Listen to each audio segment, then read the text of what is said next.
Kids need more than money. They need meaning. That's what Viktor Frankl talked about in that incredible study that he put together after Auschwitz, Man's Quest for Meaning. They need meaning. And you don't have to do something spectacular for meaning.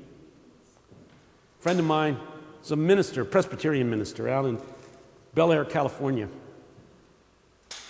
Every Christmas she goes into Nordstrom's department store because the decorations are magnificent and there's live music on every floor. The ambience is just breathtaking. She can't afford to buy anything in the place. Everything's so expensive. But she takes a Nordstrom shopping bag, fills it with tissue paper, and walks around and pretends she's shopping. She's up on the top floor. The elevator doors open. Out steps a bag lady, a dirty, filthy bag lady.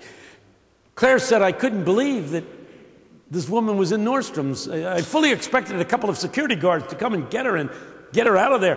Top floor of Nordstrom's, the least expensive dress was $1,000. Instead of security guards, a stately saleswoman went over. And she said, can I help you, madam? And the woman said, yeah, I want a dress. What kind of dress? A party dress, she said. You've come to the right place, said the woman with all gentleness. Come with me. We have some beautiful dresses that I want you to consider. They went over to this rack and they talked about which colors would go best with her eyes and her hair color and her complexion. And after about 10 minutes of very intimate talk, they pulled 3 dresses off the rack, and the saleswoman said, madam, would you follow me? I want you to try on each of these dresses. Claire said, I couldn't believe it. It was obvious. This bag lady, this filthy, dirty bag lady wasn't going to buy anything. She didn't have the means. The saleswoman took her into this dressing room. Claire said, I hustled into the dressing room right next to it and leaned against the wall. I wanted to hear this. They tried on the dresses, and after about 15 minutes, the bag lady said, I've changed my mind. I'm not going to buy a dress today. The saleswoman said, that's quite all right, madam. Please, take my card. Should you come back to Nordstrom's, please ask for me. I would consider it such a privilege if I could wait on you again. Claire was stunned by all of this. A half hour wasted on a bag lady who, from the first moment, you could see wasn't going to buy anything.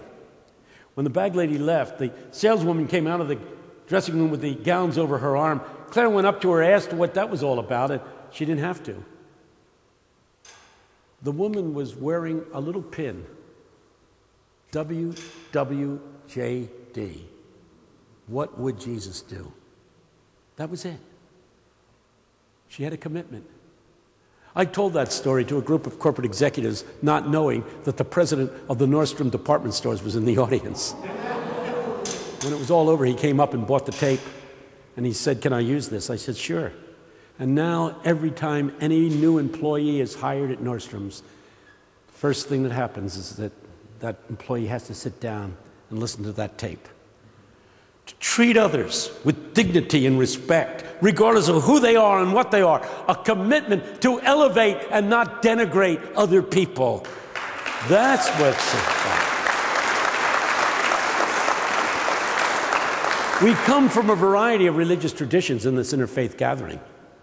But if your faith doesn't translate into elevating the worth, the sacred worth of the other human being, your faith isn't worth much at all.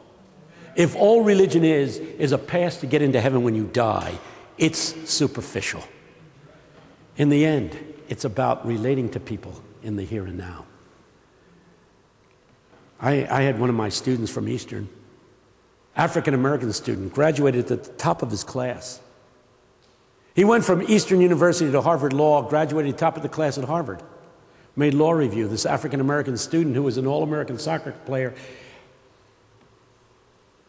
He could be making $500,000 on Wall Street. He's living in a one-room flat in Montgomery, Alabama.